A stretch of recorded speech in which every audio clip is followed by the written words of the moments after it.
fragrant onion bread. Incredibly delicious and flavorful bread comes out according to this recipe.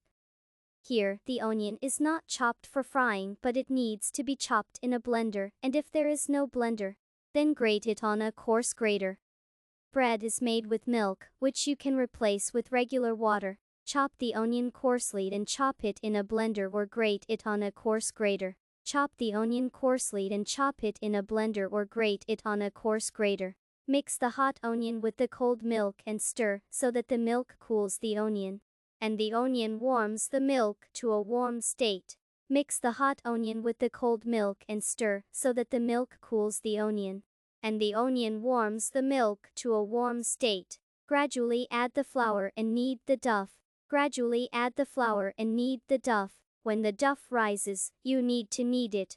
When the dough rises, you need to knead it. The dough has increased in shape. Preheat the oven to 210 degrees. The dough has increased in shape. Preheat the oven to 210 degrees. Enjoy your meal.